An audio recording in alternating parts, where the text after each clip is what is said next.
are among those elements that are losing their significance, and there is need for a deeper understanding of the history, rituals, and relevance of traditional mass characters who form part of the annual carnival celebrations here in TNT.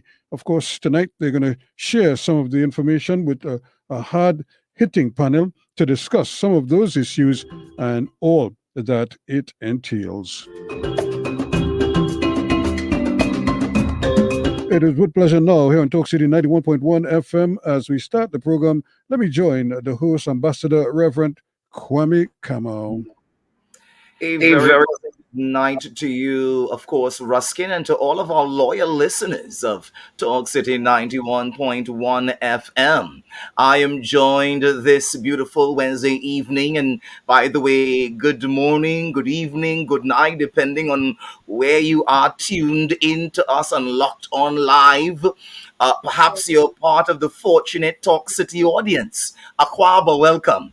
Maybe you're part of our Facebook Live audience. You're also welcome as well. Be sure to like, comment, and to share this program with your friends and family. Perhaps maybe you're joined live by way of YouTube. You two, of course, are cordially invited to join us on tonight. Yet another scintillating, dynamic presentation of Indaba, the voice of the Emancipation Support Committee, certainly the voice of the people, the place where knowledge grows. Of course, my co-hosts on tonight are no lesser persons than Dr. the Honorable My Baba, your Baba, the people's scholar is who I call him. Often our academic, as it were, very prolific authors and luminaries of history are very distant, and you can only access them in the hallowed halls of conferences. Favorably for us, we have a very down to earth, personable, and dynamic historian that joins us live every Wednesday evening for Indaba. And so we want to welcome in a special way, of course, Dr. Claudius Fergus. To his right, depending on the screen orientation coming to you, we have, of course, the very learned, the very passionate, I call her Queen Mother. She doesn't like titles and appellations. Sister Asha is fine for her, but I've learned a long time ago to give credit where credit is due. And so filling in for Shabaka Kambon, the activist extraordinaire who's taking some time out to do some very important activism work, we have Dr. Asha joining us live. Of course, her focus will be on, of course, the eye on Palestine, but she would definitely chide in the conversation and the featured topic on tonight in general as we look at the Africanity of Carnival and, of course, the tradition, the ritual of Mass on tonight. With those few words, I want to kick it over to Dr. Fergus, who is going to introduce our hard-hitting panel on tonight. Over to you, Dr. Fergus. Yes, good evening to you, my brother, Reverend Kwame. Good evening, Sister Dr. Asha Kambon, and of course, our worldwide audience and fan of the Indaba program.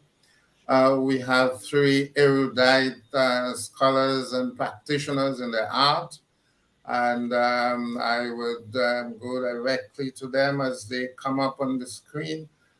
We have Georgia Charles McIntyre, and she hails from her research interest is the African diaspora and literature and African ritual practices. And she's going to tell us about some of her work and, of course, what she's doing at present in relation to the Trinidad Carnival. We have Kisten Shade, and she also is an academic of substance in addition to an active agent of the carnival. So she was born in Grenada, but she grew up in Trinidad. So she has that experience, dual cultural experience. Of course, much of the Trinidad carnival is diasporic in relation to Grenada. You know, Grenada is a parent of Trinidad Carnival. So she will tell us a lot about that. And we have no stranger to Indaba, Dr. Kela Francis. Dr. Kela Francis, we miss you. We have to talk at some point in time again about making a more regular contribution to Indaba program. Welcome all of you to this evening's program. Dr. Kela Francis is at present at the University of the West Indies, is it? Or University? University of Trinidad and Tobago. Yes, UTT. And of course, she's a graduate of Howard University, one of the top Black universities of the United States. So she also is a specialist, both in terms of academia and in terms of the performing arts as well. So she is joining us this evening, and as I said, she's no stranger to Indaba. Welcome all. And let's get going. So I go back to my brother Kwame. I don't know if he's into the carnival. I have a particular interest, but I yes, don't want to I get actually into am. now. I want the conversation to kick off before I introduce a particular aspect I want some clarification on as we go along. So, Sister Asha, you want to? Yes, I'm fascinated. I mean, really fascinated by tonight's discussion, and I desperately want to hear this song that our sister here, Georgia, Charles McIntyre, has produced and is performing, and it's being aired on radio. So please let us have a little bit of that, Georgia. Can we have some of it? Sure. Called More Than Jab. What is that called? More Than Jab? More Than The Jab. song is titled More Than Jab. More Than Jab. Excellent. So could we start with that?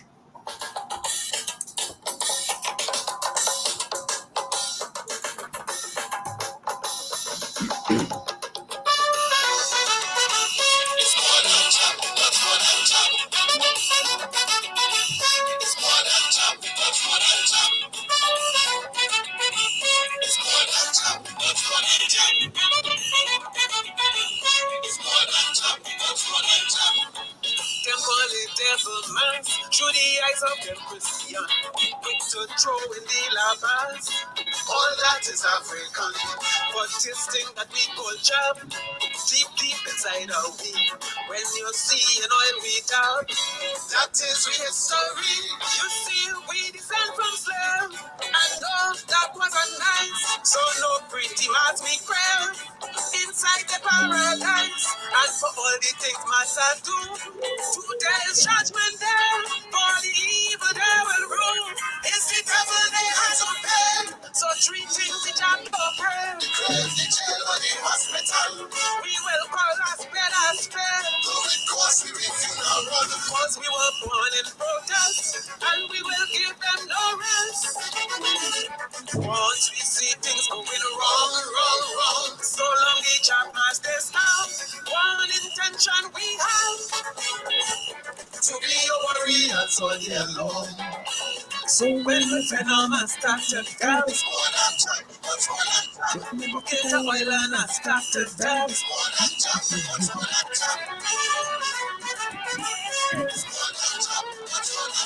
Wonderful, wonderful.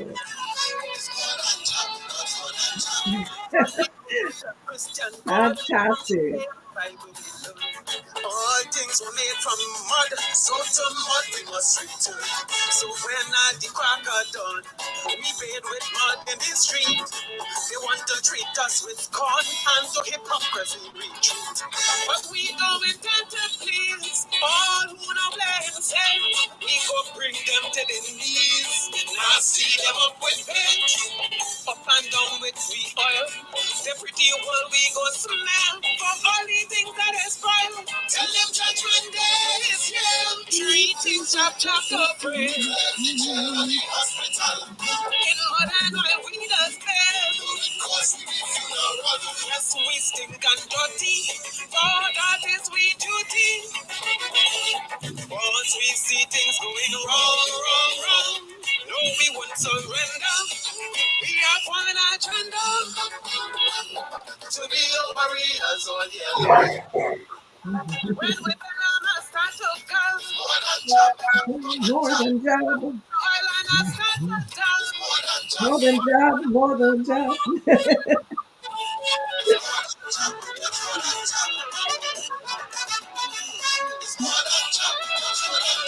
So when fire breathe us with mouth, warn them demons from north to south. All who give we ancestors blood, all their wickedness we'll expose. Who in slavery did loot and rape. From our judgment there's no escape. Oh God, we treasures away. Now the devil they'll have to pay. Well, this was a treat. Well, Yes, so let's that's get first. two verses and chorus on the bridge of the song. Yes, yes.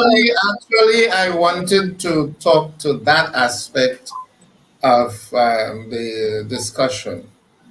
So it's well that it enters as the first item, jam. Now, you said that you deconstructed the Judeo-Christian aspect of it and re-entered into that African-centeredness of the spirituality of the jam jam. So what I want, however, I'm particularly interested in the legacy of the linguistics and so on, how that translates into, our modern orthography and so on. So you have jab jab in Grenada, jambalasi, jab malasi in Trinidad. When I was So growing up, the only thing we I have knew was jab. It sounded like jambalasi. That is what I mhm, knew. mhm, Obviously, it's mhm, a derivative of the same thing. So, mhm. what is the jab? Is it the devil, as most people, jab, the devil? And what is the significance of that aspect of it? If it is that, and if it is not, still, how did it come to be interpreted as devil or demonic? And in terms of the Malasia, deconstruct that for me. I'm totally at a loss of with that aspect of it. What is Dr. the significance? Francis, Dr. If you Francis, do you want to go deconstruct first here? linguistically, We will how trade. does We it? will trade back and forth. Okay. Yeah, Okay.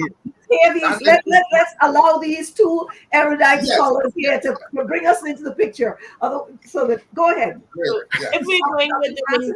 linguistics, and this is part of what Georgia did for her research as well. So yes, jab comes from the patois diab, Yeah. short for devil, right? And molasses is molasses. But if we're breaking it down and if we're taking it out of the Judeo-Christian context, what we're referring to is the spirit world. And the closest correlation of the spirit world in a West African tradition would be hell in the Christian tradition. Mhm. So, for example, in Sierra Leone, there's a group of masquerades that are called devils. They don't have horns, they don't have anything, just that they are masquerade and they represent the spirit world. So, when it's translated into English, the word that they use is devil. So, um, I'm not going to. But in a religious sense, it is not demonic. The word will trip us up because we were beaten out of our language, and on top of that, the people who heard our interpretations or reinterpretations of what we understood in their language didn't understand what we were really saying, so they applied their own meaning to it, Yeah. right? Um, and when we talk about it being of the spiritual, and I will turn it over to George after this, we have instances where that idea of covering yourself in pigment is supposed to bring you in between, right? So there's a festival called the Ikpe Festival in southeastern Nigeria. So it's related to the Igbos and the Efik, these ethnicities in southern Nigeria. Um, the Ekpe Festival is the secret lion secret leopard society. When they crown a new chief, they come out in masquerade, and he's accompanied by these guards, and the guards are all painted in black. And that paint means that they are half human, half spirit. So they can engage in things that normal humans can't. And that translates into what we do for Jab Malasi and or Jab Jab in Grenada, or the Black Devils. We would have, if you have saw the video of the whole troop going through Martinique and Carnival, was a sea of pretty mass, and then this troop of Black Devils just went straight through the crowd, disrupting everything. It's the same energies, the same spirit, is the same meaning. Georgia, you want to add to that? You're muted. You're muted, Georgia. You're muted. Oh, sorry. I'm sorry. Okay. Yeah. First of all, let me just say that this discussion of the Jab Malasi is a difficult one to have in many spaces. So my interest in the Jab came out of my observations over time of the masquerade, where I observed that there was more than the pigment that covered the body. There was more to the masquerade than the pigment. We call it pigment afterwards from my research, but this covering of oil or molasses or whatever was used, that there was more to it than that. And I was interested to find out what was there, what was beneath this, what else, which is why the thesis is more than just oil. And just to say that in Trinidad, we have a Jab Jab, which we call the whip master, otherwise known as the whip master or the coolie devil, which is not what we're referring to here.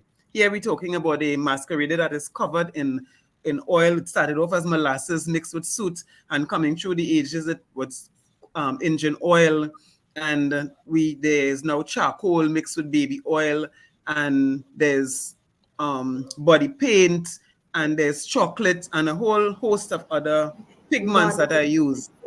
Yeah, the mud and all of that, and then we call it dirty mass, and but there are implications for all of the pigments that they use, because the further away we get from what we find is the further away we get from the original thing, is the more we lose the essence of the masquerade. And my research has shown that when that covering is a mask, let's call it a mask, a face or a maskless mask, so that the practitioners would tell you that when they cover with that pigment, let's use the oil, the pigment, a transformation takes place. So the masquerade is more than, as Dr. Asha was saying, Dr. Kambon was saying a little while ago, it's not that you get up one morning and you decide you're going to play Jab and you just put on some oil and you get out there and you drink so it's more than the frolic. It's more than the alcohol and the whining in the road and that kind of thing. It's much more than that. There's a spiritual nature to the masquerade that is very, very significant and important for us as African people. Okay, could you just add to that a little bit for me? Since you introduced it, there are multiple pigments that reflect part of that. Perhaps, economic evolution we went through from the plantation with the molasses to the oil industry, the car industry, and so on. But the consistent thing has been the black aspect of it. That whatever they use, it was black. Well, now, of course, the original man we know was black. That spirituality is black. In ancient Egypt, black was the symbol of fertility, versus red, the symbol of all that was bad, the aridity of the desert and the challenges, the dangers, and so on. Could you speak to that in some way where the color represents, a sort of ontological essence of humanity that we are looking at? So both in terms of humanity and spirituality. So we are looking at if I understand you clearly here, we are looking at the original pigment that was used was the molasses that came from the plantation, that came from the cane, the residue of the sugar. Yes, and that was used. Well, not residue so much, because it was a major product, it was a major export. Well, a major product of the sugar process, the sugar making process. Right. And that mixed with the soot was used to mask the individual. And then in addition to the covering of with the pigment, there were all the other implements that the masquerader used, that each of them had a symbolic significance. For instance, the horns and the pieces of apparent flesh that was held in the mouth, and the tattered clothing, and all the pieces of metal, etc., that would be dragged along with them. The animals that they would use, the snakes and the frogs and all the other things, to appear as grotesque as possible, because during the early time of the masquerade, the masquerader was trying to look as grotesque as possible. So the slave master said that you're the devil, you represent the devil, black, you look evil. So we said, okay, so we say we are evil, okay, we will show you evil. So the attempt was to look as grotesque as possible. So you had the black covering, and you had all the implements that went along with it. Over time, because of the non-availability of the molasses, we move into the industrial period, and you had the oil, and then we moved from that now, and because of commercialization and people's desire, whether it's environmental, people's concern with their health and the skin and all of that, it has moved from the oil to now the charcoal mixed with oil, baby oil. And then we move from that now to you have chocolate milk, trying to play the same kind of masquerade, but we're using chocolate and icing sugar and colored body paints, which they refer to as festive devils. And the real practitioners of the mass are angry about that, because they're saying that these new festive devils are messing up the job. And commercialization again. So we have these devils that are yellow and green and pink and all kinds of colors, because the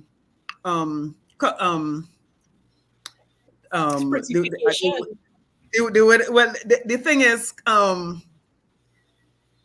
saying commercialization because corporate bodies now want devils in the colors of their company to represent their companies. So we have the color of B-Mobile and Digicel and all those others. So we over time, what you find is that we have moved away from the significance of the mass, the black that represented the earth and fertility and all of that. We've moved away from it for a number of reasons. And then we seem to be losing the whole significance of the thing.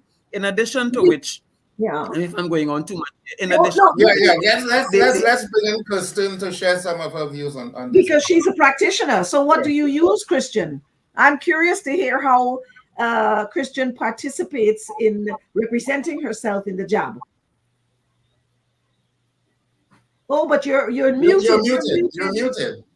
Unmute, please. Unmute. The screen. Ask her. No, you're muted again. Yeah. You're double touching the button, probably. You're muted again. Let's touch it once. Right. Right. Yes. Yeah. Hi, good night, everyone. Good night. We started on a right place for me, because I've been practicing Jab Malasi for over 10 years.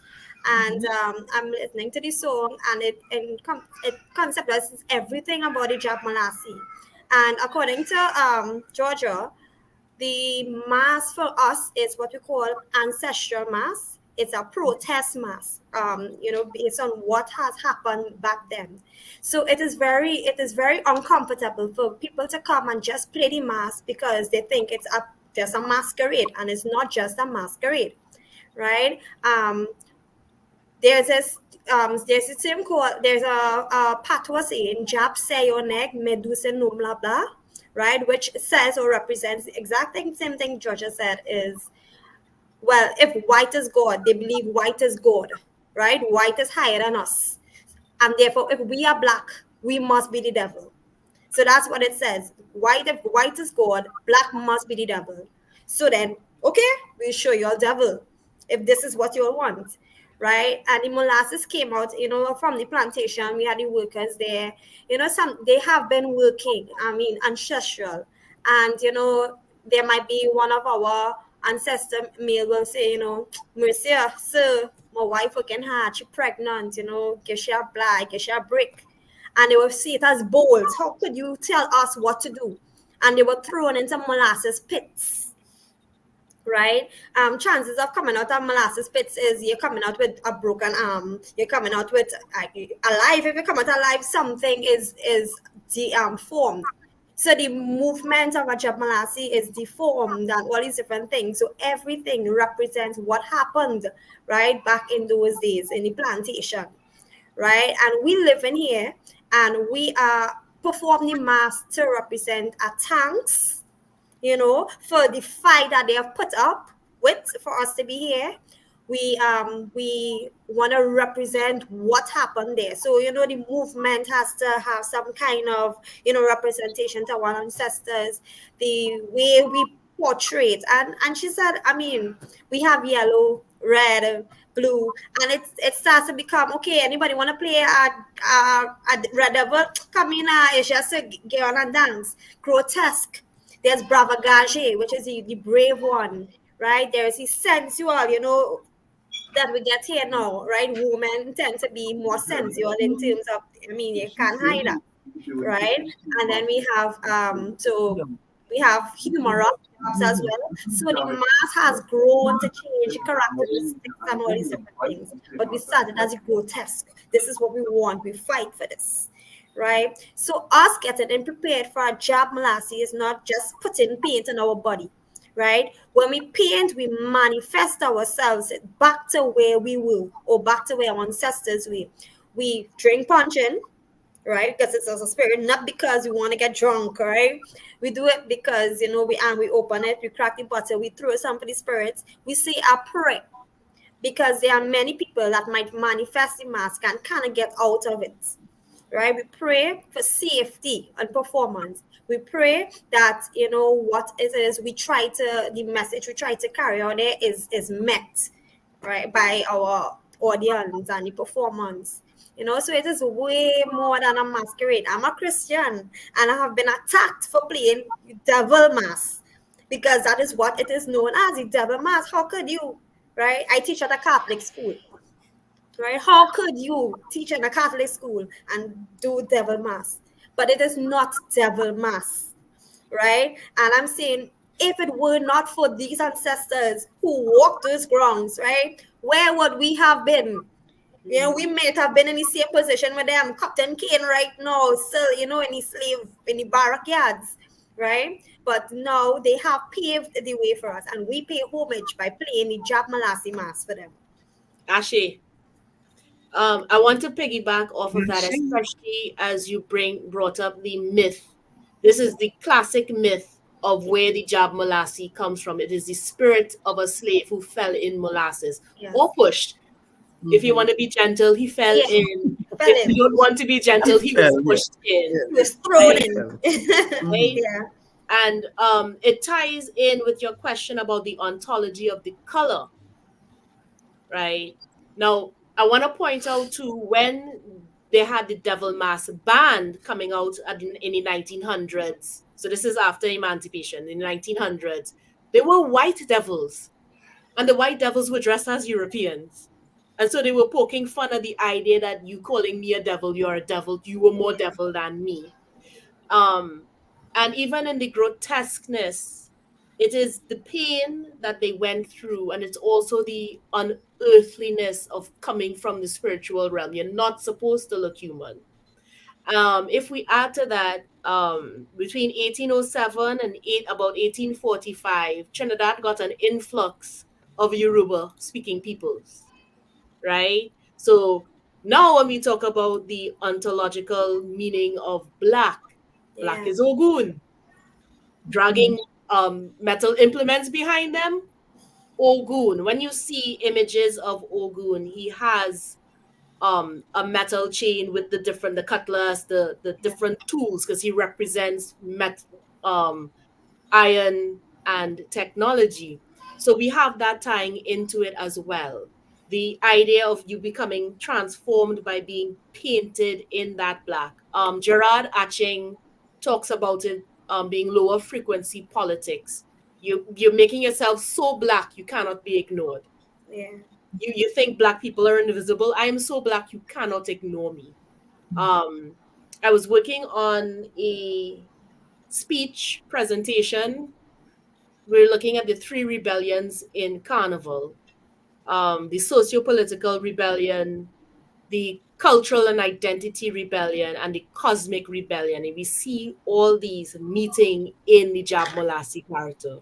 We are protesting what happened to our ancestors. We are reclaiming what it means to be Black outside of a European understanding or definition. And we're also dealing with the fact that life is chaos. And so the screams of the Jab Malasi is that life is chaos. You can't predict when you're going to die. You can't hold back the forces of nature. Real cries, real screams, yes. And it's real screams. And it's one of the most interesting characters. I remember that video. We've all seen the video of the Jab Malasi in Germany. Mm-hmm. Yes. I, for one, I looked at the crowd and how terrified the crowd was. It was like, he's doing his job well. They are Very supposed well. to be terrified. They're supposed to face their own consciences. Right? This is what my ancestors did to your ancestors, and you're facing me down now and demanding payment for it. So Jab is very powerful in that way, right? A lot of our traditional characters, to expand a little beyond just the Jab Malasi, a lot of our traditional characters demand retribution, right? So Baby Doll demands retribution. Yeah. Baby Doll speaks to the vulnerability of the young Black woman in society. And we've made it negative that it's supposed to be a loose woman, but somewhere in the barrack yards, she would have had no protection. She would have had no yes, no. Rape is a relatively new concept, right? And so this is a commentary on that. The one we don't see anymore, Pissany. Well, Pissany has devolved into just a man in a nightie and a posy, right? But before that, you used to have blood on the front of the nightgown. Pissenlit means dandelion in French, right? So it's also a commentary on the loss of the maidenhead by force. So that too was a commentary. Dr. Irobi, because I can never say his first name without reading it, had he has a lovely article talking about why phenomenology is the best way to study what we do in the Caribbean and Carnival in particular. And that's because our knowledge is in our bodies. We enact memory through our bodies.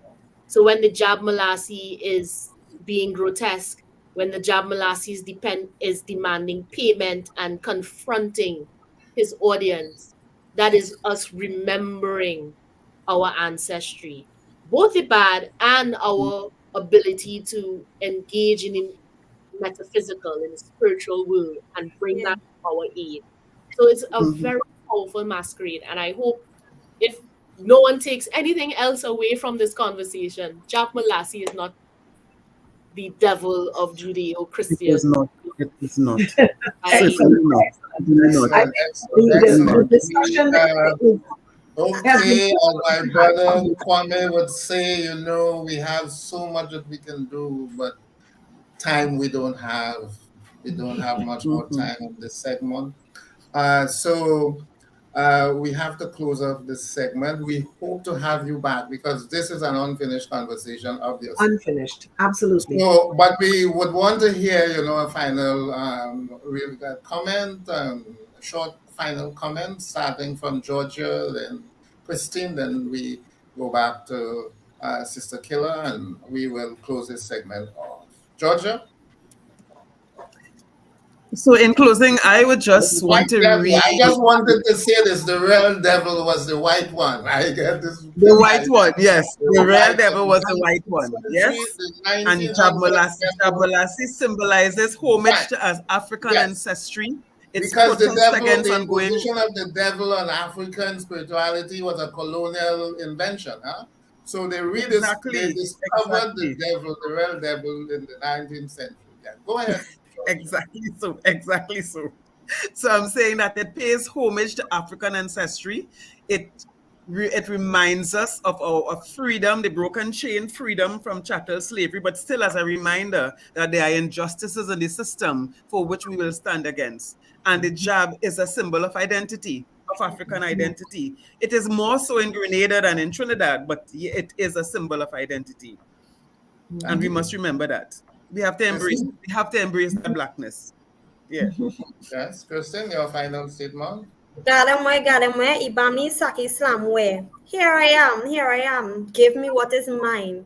So we still living, right, those days. Here we working hard and we still have to be begging for what is it, give us what is ours. You understand? So this is, we going through the same thing, right, in a different context. Right, so we want to keep the mass going. This protest because that's how it is. We live in back in the days we used to live in now. I mean, it will not be physical whites or Europeans against Africans. Right now, it's Africans against Africans, and the Africans, moving as though they're Europeans against our own. We are against our own, right? Sometimes, and it is difficult. So we want to keep it going, right? And I really like to thank the opportunity, right, for us to get to have this say out here. It is not dead. It's not going forward. We as people have to, keep educating. And oral tradition is to keep talking, telling our kids, passing it on so that it stays here, right? Absolutely. Okay. Excellent. Dr. Francis. I have to agree with everything that has been said. I still hold hope that Carnival can function as it's supposed to. Carnival is a ritual of cleansing and renewal. And when we engage in it with some level of consciousness, not everyone is going to have the same level of consciousness, but if we engage in it consciously, actively, we can help our country. I will end by saying I need someone to do the research, but isn't it interesting that as they started closing last lap before midnight, crime started going up? That's all I want to say. Thank you so much. Thanks to the three of you. And as I said, we hope to see you again very soon to continue this conversation, even if it is to touch on another topic. But definitely, thank you very much. Thank you. And yes, so at this point in time, we want to return to our topic that we did not have much time to engage last edition of Indaba, our eyes on Palestine still, and we have had some new developments. I hope people are following. The ICJ, the International Court of Justice, made a ruling last Friday. So we are going to deal with that, and we are going to begin with the case itself. Case. Good. Yes, so we're going to begin with the case, and Right. then we're going to have some broader discussion. So the Africa report addresses the case in particular. So let's begin with the Africa report. Renee, bring up that report for us, please. Africa report. South Africa takes the spotlight with its case against Israel for genocide against the Palestinians of Gaza, instituted in the International Court of Justice, or World Court, the highest court under the jurisdiction of the United Nations. The South African government also accused Israel of condoning incitement to genocide by high-ranking government officials and military officers in flagrant violation of the 1948 Geneva Convention Treaty. There is an extraordinary feature in this case that Israel's political leaders, military commanders, and persons holding official positions have systematically and in explicit terms declared their genocidal intent. And these statements are then repeated by soldiers on the ground in Gaza.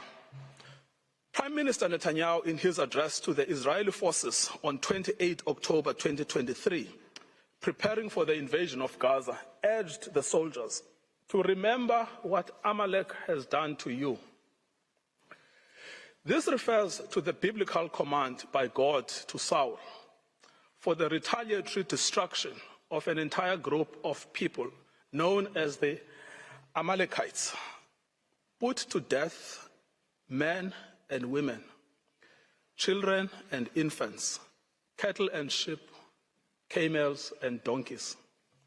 That was South African lawyer Tembeka Kukaitobi addressing the ICJ on 11th of January. The Genocide Convention requires all state parties to avoid committing genocide themselves and also to prevent and punish genocide committed by other states. The South African government had instituted proceedings on 29 December 2023 in an 84-page application loaded with explicit evidence of Israel's intent to destroy a substantial part of the Palestinians living in Gaza as a distinct national, racial, and ethnic group. At the time of filing its case, South Africa cited 20,000 killings by Israeli forces inside Gaza and injuring 55,000 others, mainly women and children. Those figures continued to rise as the case progressed. ICJ cases progress very slowly. Therefore, South Africa asked the court to issue provisional measures ordering Israel to immediately take action to prevent genocide from occurring during the court's deliberations. Last Friday, January 26, the ICJ delivered its provisional ruling. Ultimately, some 150 countries supported South Africa, but it was South Africa alone that stuck its neck out. No Mediterranean North African country supported South Africa. So why did South Africa do it? The answer is intimately connected to South Africa's history of apartheid and its philosophy of Ubuntu, which teaches that we are only human if we cherish the humanity in others. It is a new year, but not a happy one, because 22,000 Palestinian citizens, women and children, innocent, will never get to see 2024. And their only crime is being born with the citizenship that is of Palestine. And as South Africa, we know this very well.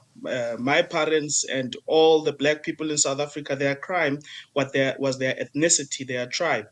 So Nelson Mandela, when he became president, he did not forget about other people who are being oppressed. And he said that the freedom of South Africa is not complete until Palestine is free from the river to the sea. And we think that it's important that we carry on the message of President Mandela by ensuring that not only do we retweet, but we take active decisions as a government to ensure that our support for the Palestinian people is significant and of value. That was Khulekani Skhosana, executive member of South Africa's Youth Council, speaking on Breakthrough Online TV. Skhosana's perspective is succinctly endorsed by Professor Akinyemi, a former foreign minister of Nigeria, on Arise TV in this clip. I called what South Africa has done as the Mandelaization of the global role of South Africa. This is what Mandela would have done. This is what the great man himself actually said in 1990. We identify with the PLO because just like ourselves, they are fighting for the right of self-determination. There were 15 permanent judges comprising the ICJ, of which there are 3 African nationals: Mohamed Banouna of Morocco, Ahmed Yusuf of Somalia, and Julia Sebutinde of Uganda. It is customary for the court to appoint an ad hoc judge nominated by one of the opposing parties. South Africa nominated Dikgang Moseneke, a former Deputy Chief Justice of South Africa. But the ICJ selected the Israeli nominee for its 16th judge, Aaron Barak, a former Israeli Chief Justice, but also an avowed supporter of Israel's invasion of Gaza. To pursue its case, the South African government recruited a multiracial team of 10 elite lawyers, reflecting the cosmopolitan nature of the country and its female empowerment policies. 8 of the 10 were South African, of whom 1 was white and 1 Asian. The 9th was English, white, and the 10th was Irish, white. Altogether, there were 4 women and 6 men. They have been described as an A-team with individual brilliance and is evidence of the South African government's commitment to the cause. South Africa is the 3rd African country to qualify for the Hall of Fame under the Geneva Convention. Before her were Ethiopia and the Gambia. Ethiopia was the first country in the world to ratify the Genocide Convention in 1949 and the first country to incorporate it into its national code of laws. In 2019, the Gambia became the first country in the world to invoke the Geneva Convention on Genocide for alleged genocidal acts committed against citizens of another state. South Africa is the 2nd in the world and the 2nd African country to do so. The Gambian government accused Myanmar of genocide of the Rohingyas. The Gambian case was successful to a limited extent. The ICJ provisionally ordered Myanmar to prevent and direct its security forces not to commit genocide against the Rohingyas. In addition, the court ordered the preservation of all relevant evidence until it finally decides whether there is genocide and Myanmar is responsible. That decision is still pending. In its 77 years of existence, only 4 times have the ICJ sat on a genocide case. It has never ruled against any state for this crime. The ruling on Friday, therefore, was not surprising. Because of the carefully detailed and expertly argued case presented by South Africa, the ICJ dared not exonerate Israel, but the ruling did not condemn them either. The court supported 2 of the 9 pleas. Israel must take all measures within its power to prevent all acts within the scope of the Genocide Convention in Gaza. This includes an order for humanitarian aid and an order for prevention of inflammatory speech. The court did not order a ceasefire, but commanded Israel to report to it in 1 month's time on implementing the order of the court. Many critics have noted the following. 1. The president of the ICJ is American and voted in favor of the 2 successful pleas. The ad hoc Israeli judge also voted in favor of the 2 pleas. While thirdly, the Ugandan judge voted against all the South African pleas, causing the Ugandan government to dissociate itself from whatever ideology informed her decisions. After the court delivered its ruling, Israel's Prime Minister Netanyahu stated, Israel will abide by the decision. Nigerian Professor Akinyemi noted that it was the first time since October that he seemed to have tempered his hubris. The next stage in the process is the UN Security Council to oversee implementation of the decisions of the court, but where the US enjoys veto power. For now, however, South Africa has raised its international status in the global balance of power. This is how Professor Adeyemi expresses the moment. I congratulate South Africa. South Africa should take credit. Africa should take credit. Humanity should take credit for what South Africa has done. And I think that it is a victory for South Africa.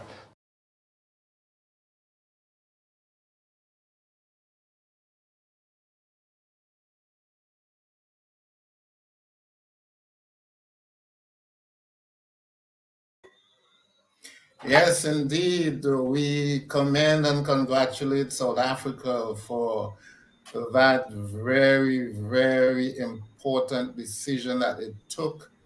It really mounted the world stage, center stage, and became, the principal actor, in a sense, the principal actor in terms of the defense of humanity in this whole saga, this ongoing saga, the tragedy, the genocide that is still being perpetrated against the Gazans in Gaza. And of course, Palestinians on a whole, we're just talking about Gaza, Yes. but about the Palestinian people. Yes. So over to you, my sister, to Yes, excellent piece of work, Dr. Fergus. We always expect nothing but excellence from you. So I really am pleased with the way in which you pulled that together for us. And as I was saying last week, it is a teaching moment. And there's so much happening. I mean, the day after the decision by the court, it just so happened that that very morning, somehow the government of Israel convinced the government of the USA that there were some 6 to 7 to 12 members of the staff of UNRWA, which is the UN agency that looks after the safety and the health and the well-being of the Palestinian population, that somehow they discovered miraculously that some 7 or 12 of them were somehow involved in the October attack. And despite the fact that there's some 30,000 staff members of UNRWA, 7 or 12 may have been involved. Mind you, think of the percentage. And then that triggers the entire Western world to say we're going to stop funding this agency completely, leaving people without food and blankets and water and everything else that they've been servicing. So, the what should we say? The abomination doesn't stop, and it is a moment when I looked at one of the things that came to my attention, and I'm sure you all have seen it, is Black church leaders in America and their response to the Biden administration. Have you seen that statement by the Black church leaders? And I'll just maybe read 2 little parts of it.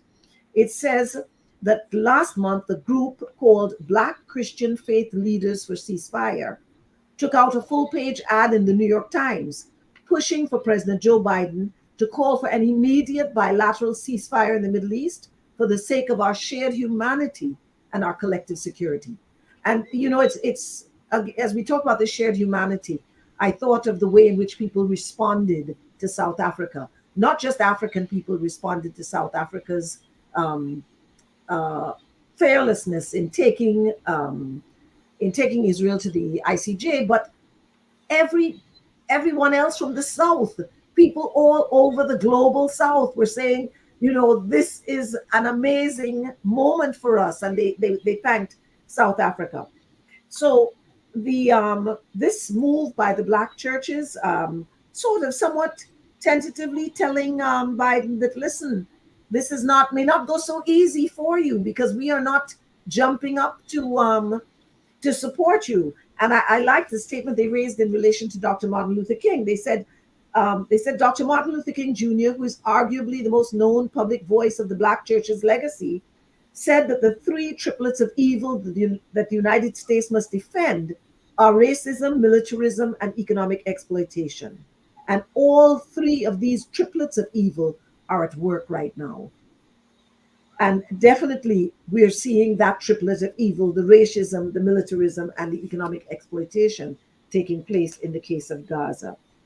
So it is an amazing, profound implications. I think that even though all the special measures that South Africa wanted were not achieved, not all of them were achieved, the most critical, of course, being the declaration of the ceasefire.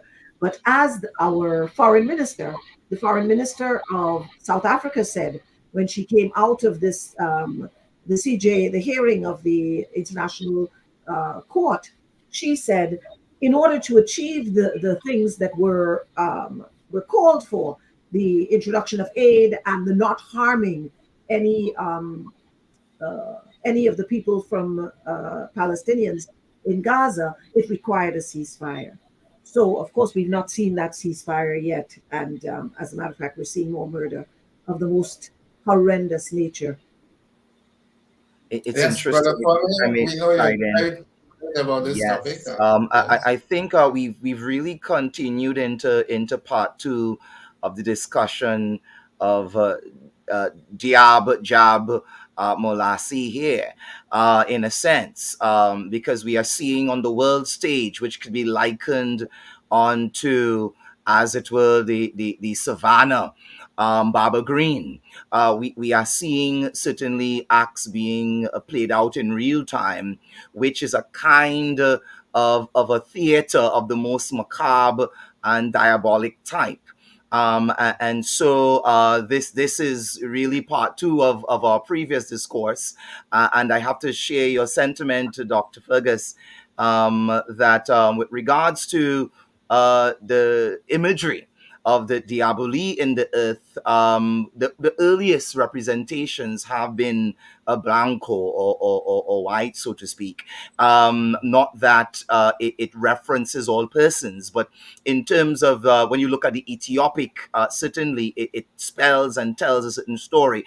I want to say two things really quickly with regards to number one, Bernie Sanders and his attempt at trying to get the Senate of the United States of America to look at this, to investigate this, because according to U.S. Legislation, U.S. law, should, as it were, the U.S. government be complicit in acts of genocide, in acts of war crimes, by way of funding an external party to participate in any kind of hostilities against another nation or group of people, against another ethnicity, then that can trigger, as it were, certain judicial actions on the part, of course, of lawmakers in the U.S. To call for the U.S. government to bring an immediate end to its funding. Of course, there's $3.8 billion that goes towards, of course, reparations for Israel. And so within a 10-year period, you can rake up very, very easily $38 billion. And that going into the funding of war and war crimes was certainly a concern for Bernie Sanders, who is Ashkenazi, who is what most modern persons would call a Jew. And so that an Ashkenazi could raise that issue in the Senate. Now, he was struck down 72 votes to 11. So it didn't trigger the investigation he wanted. It didn't trigger the results that he wanted. But to make the attempt to do so, being, of course, the children of Holocaust survivors, meant, of course, for him that he was going beyond what we call the party line to stand for humanity. And I think that that is an excellent example of Ubuntu in practice, beyond color, beyond race, beyond creed, standing for something that's right, regardless, and standing on the right side of history to say that this is wrong and it ought to be stopped. Of course, because, and I land here, because Israel did not have, by way of the ICJ, an immediate interim order of ceasefire, many within the Pan-African community would have it to say that they did not go far enough, and that would have been a type of compromise on their part, because the request for them to prevent acts of genocide is absolutely already enshrined in international law. So it was a type of redundancy, but there was no immediate call for ceasefire. Interestingly enough, Hamas would have communicated by way of its again, its media machine, that it would adhere to any of the demands, interim or not, of the ICJ. It is interesting that they called for the immediate release of hostages, but they have not since acquiesced. Whether they would or not would be left to be seen. But I guess in their mind, they are seeing that as a certain type of leverage, as unfortunate as that is. So those will be my comments there for now. But we continue to monitor this situation. For many, it's not a step far enough. But for many, it is a step in the right direction. They have not gone fully out to call for the ceasefire, but they are going in a general direction that is quite positive and progressive in the mind of some. And I would land there for now. Yes, okay. So at this time, we are at the top of the hour, and we need to say thank you and good night to our fans, our listeners on 91.1 FM. So see you on that frequency next week, when we are going to continue, or we're going to have the final segment, I think, on this Eye on Palestine next week, and bring you another exciting program as well. So for the rest of our listeners on on this platform, on Facebook, on YouTube. We continue for the next 10 to 15 minutes. And I agree with you.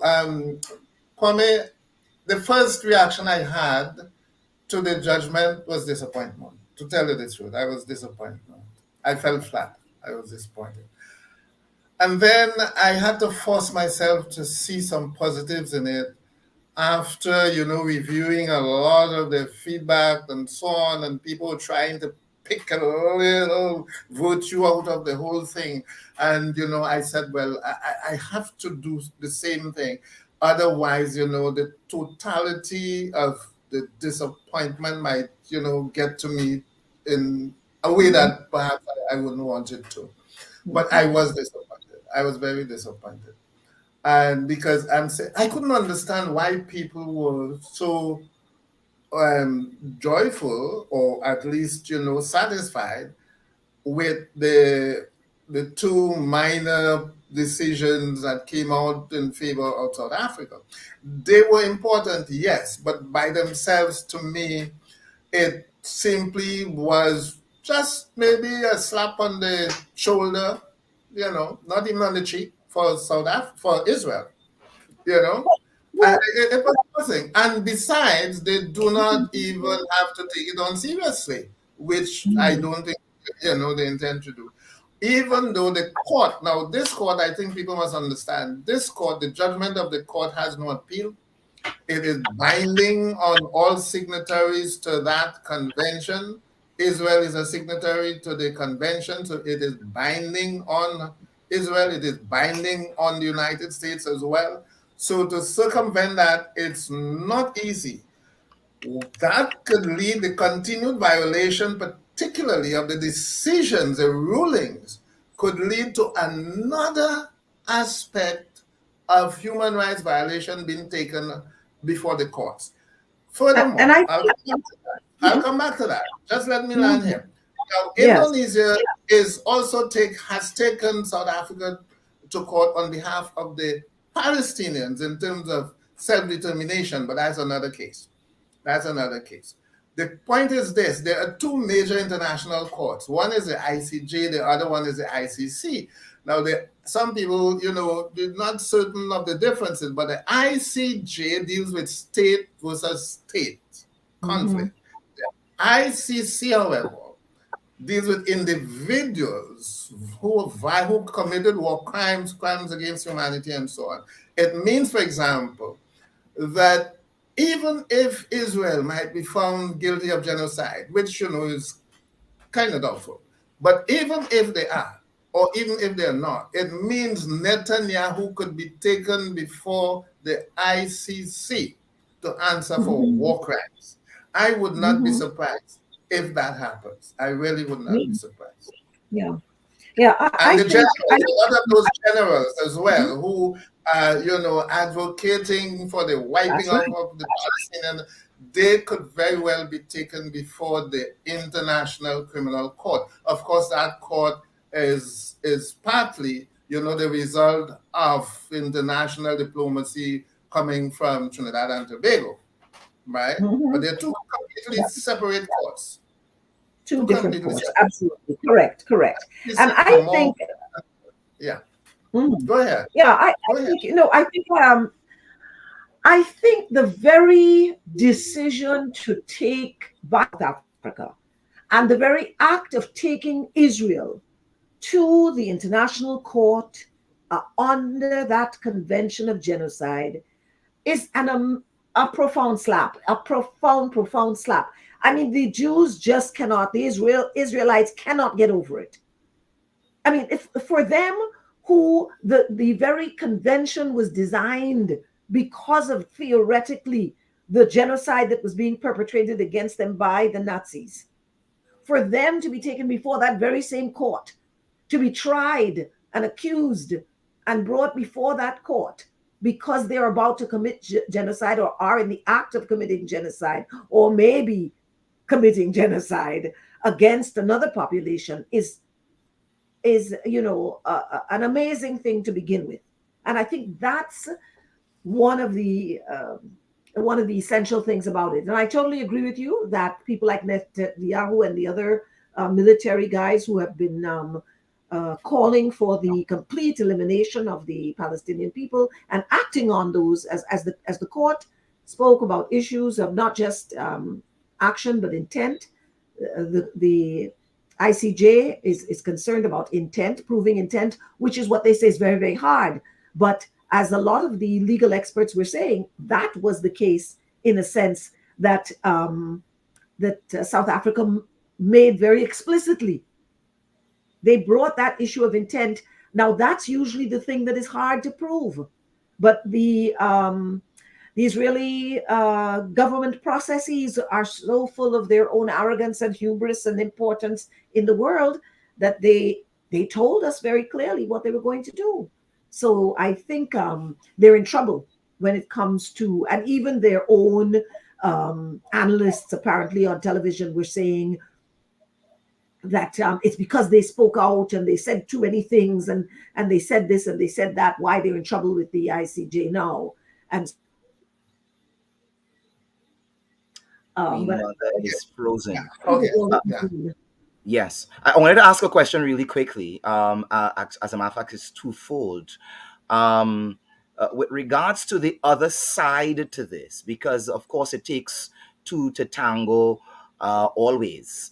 The former Saudi Arabia, as it were, ambassador, intelligence chief, Turkey Al Fatal, he would have made a statement very, very early that is circulating, and I will say this very sensitively because I can't say much more, within certain intelligence gathering agencies, that the poking of the bear, what happened on October the 7th, that set in motion this entire conflict. The former Saudi Arabia, as it were, ambassador to the US and an intelligence chief, made the statement, and it was actually aired and televised in all of the major media as a blip. It did not have any kind of real traction. Nobody really took it and ran with it. But he's very, very close to the conflict, and he has been involved in diplomacy within the Middle East for quite some time now. His statement was as follows, and I'm paraphrasing, that with regards to Hamas's attack on October the 7th, and the unaliving of the citizens there, the 1,200 of them, and the kidnapping of hostages, some 240 allegedly, and taking them into, of course, Gaza as a form of a human shield of sorts, that act would have done two things. One, in his mind, and this is his words, these are his words, sorry, and not mine.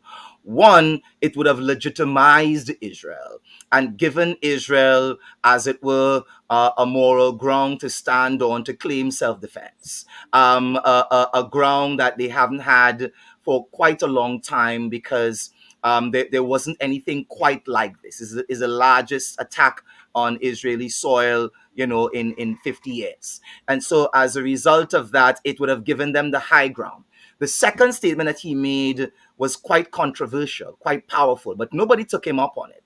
Tonight on Indaba, I'm taking the world up on it, which has to do with his accusation that Israel is actually funding Hamas and channeling resources to Hamas, and that Hamas, by way of some of its actions and some of its tactics, really does not serve the Palestinian people, and that they are better off, of course, in the hands of the Palestinian Authority, which the people find to be too passive and too gentle in their approach, some, while others think that that is exactly that kind of level-headedness, that kind of diplomacy is exactly what's needed in a powder keg that we find ourselves in the Middle East right now. Addressing that issue, number one, October the 7th, poking the bear and losing the high moral ground, and now what we have in motion, a humanitarian crisis, and then the part two to it. What if the Saudi Arabia intelligence chief, former ambassador, is correct? And I've seen some of the receipts myself. I would say no more. That tends to suggest that there is some truth to that. Wouldn't that change the complexion of this entire situation? And then part two, how should they respond? How should Hamas respond in terms of all of this, given the ruling of the ICJ, given all that's happening? Is Hamas better off for the Palestinians, or is the Palestinian Authority better off in leadership? These are questions that are being asked within certain intelligence circles, and I ask it very bravely on Indaba on tonight.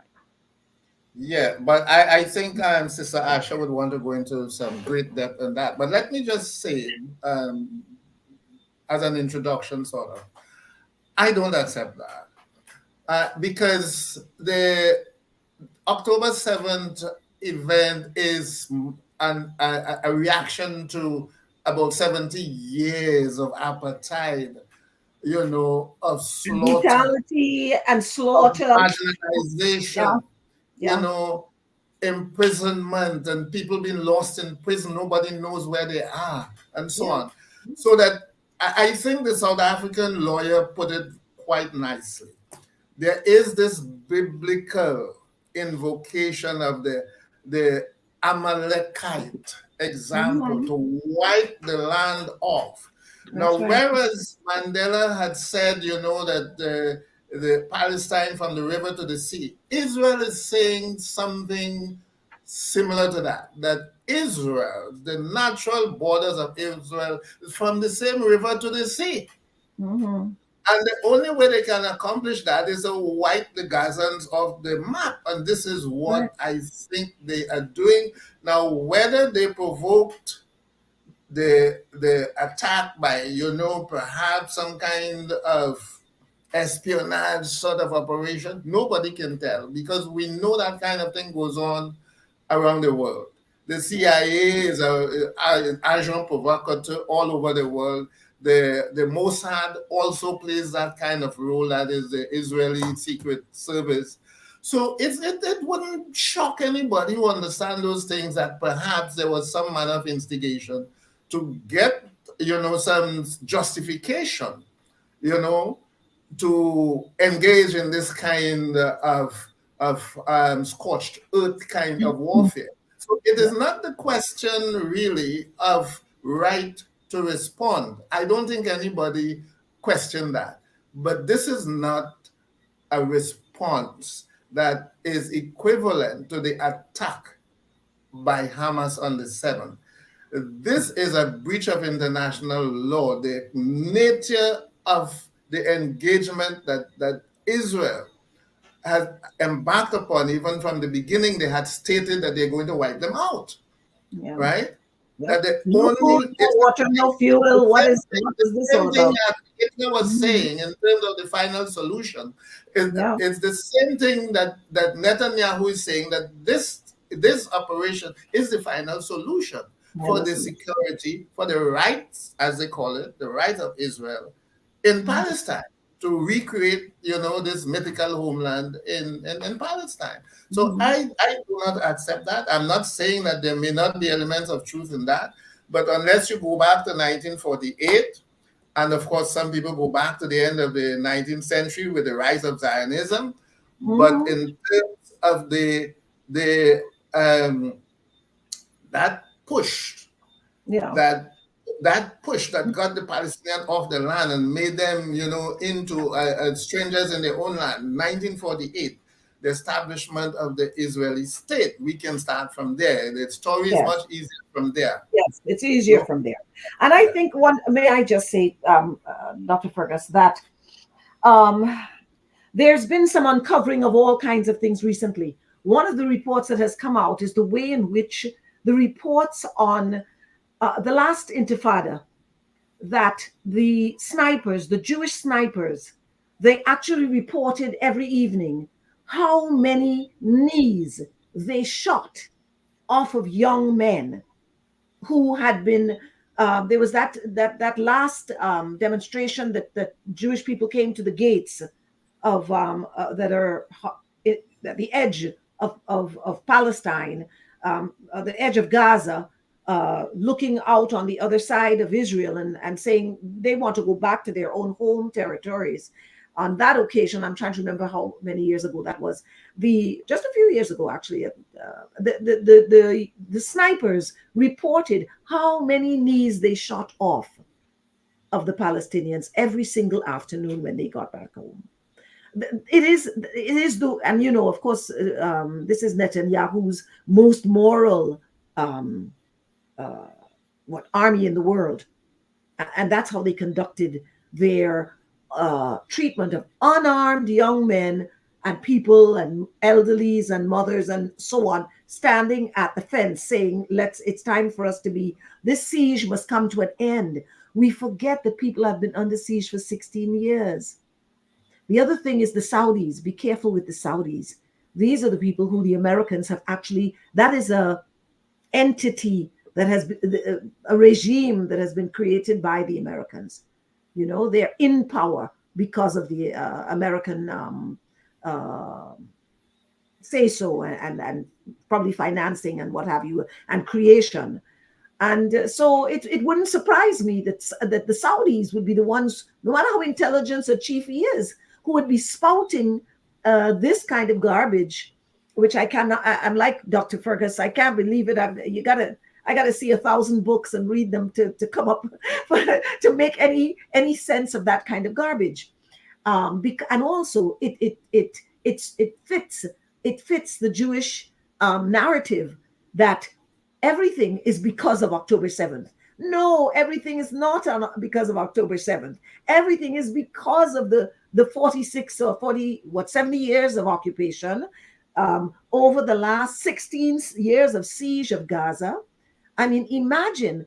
I mean, there was a brilliant historian who was speaking the other night, and I wrote his name down. I don't have it in front of me, but I will get it for next week. He was telling us the history of Gaza. I mean, telling us that Gaza was really an oasis. It was such an amazing trading ground of so many people passing through this absolutely beautiful area of Palestine. And it is a coveted area. So you can imagine that, yes, the Jews have coveted that area for a very long time. And they probably darn vex that the 2.5 million people were squeezed into that space. And that one woman called the level of destruction that's been taking place there just absolute revenge. There's no, I mean, war is war, yes, and it's horrific. And I'm always against war. But the nature of the war that's being conducted, that's being when you see that war, for instance, a few days ago, I think it was yesterday, there was a report of Israeli army personnel barging into a hospital on the West Bank, dressed as civilians, and then pulling out their military might and killing at point blank in front of doctors, nurses, people who were in the hospital looking for treatment, people whom they then said after they shot them, oh, these were probably Hamas operatives. And one doctor saying, but that guy's been paralyzed and lying in a bed for quite some time now. We don't know him to be anything else but an injured person and so on, paralyzed in bed. But it is really we are witness to a most brutal and inhumane moment in history.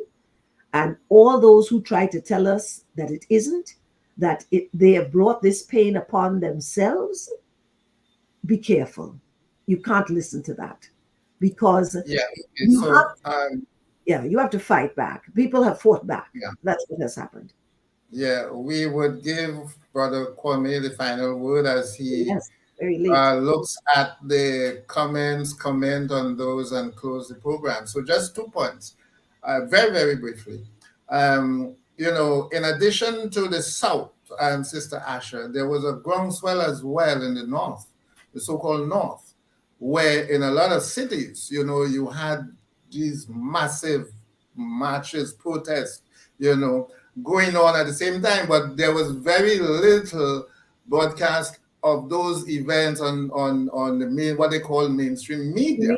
That's right. One of the things. Even inside Israel, you had some massive protests, but they had to go to court to get the right to protest because they just didn't want them. It is not that the sentiment was not there. That's right. But they were afraid of allowing such protests at the time when they were destroying the Gaza. Yes. You see? But a lot of Israelis also were against what is happening. Absolutely. There. Absolutely. Finally, I want to say we have to give the Gambia a thumbs up in all of this because the Gambian case, one of the smallest countries in Africa, they were even more pioneering in this defense of human rights than South Africa because they were first. That case, first things they had to determine was whether an outsider could take up the issue of genocide against a particular state. That was settled. So the South Africa did not have to face that again because the court had already ruled. The court had what we call locus standi. That was a big issue. Whether the Gambia, had locus standi in an issue that they had no business in as such. That's right. Ruled that once there's genocide, it is the business of any state to intervene. So thumbs up to the Gambia, one of the smallest countries, that shows you don't have to be a big powerhouse to make an impact on the global politics at any time. Excellent. Yes. Yeah. So Kwame, take it. Sure, absolutely. Well, I want to say to our what we call Indaba Overtime audience, both on YouTube as well as on Facebook. We want to say certainly a very, very hearty thank you to each and every one of you in the Bahamas, in Burkina Faso. Very pleasant good night to you, Princess Aina. I'm seeing Dr. E. Banks out of Honduras, among a number of others, New York, USA. We are being listened to and followed all across the Pan-African space, which is really good for Indaba. Thank you for your support. Continue to like and comment and share as robustly and as passionately as you have been doing. I know that my producers might be looking at me sideways right now. I should hurry up and close, except to say that with regards to the process, this is only the second installment in a 3-part series. But for tonight, we are not out of love, we're not out of faith, we're not out of words, we are not out of analysis at all. One of the very interesting things that I would want us to discuss when we broach this topic again, is the fact that South Africa, while fighting on behalf of the Palestinians in the way that they are by way of this case, at no point in time, and they had ample opportunity so to do, did they ever utilize some of the tactics that have been engaged by Hamas with regards to this process. So it'll be very interesting for us to analyze some of the methodologies that was used by Steve Biko and Nelson Mandela and Winnie Mandela and others as they sought to, of course, deal with the oppression, with the apartheid at that time, and how they were able to maintain the moral high ground that was able to allow the entire world, the entire then world, except for those white supremacists, agent provocateurs and extremists.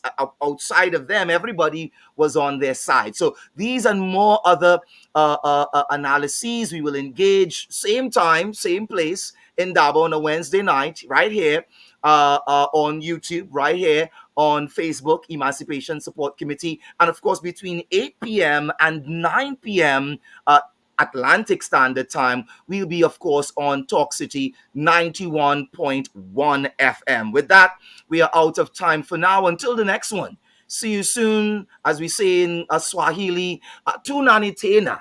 And we say also in Swahili, goodbye by way of the words of kwaheri. Very pleasant good night. Good night. Kwaheri to all.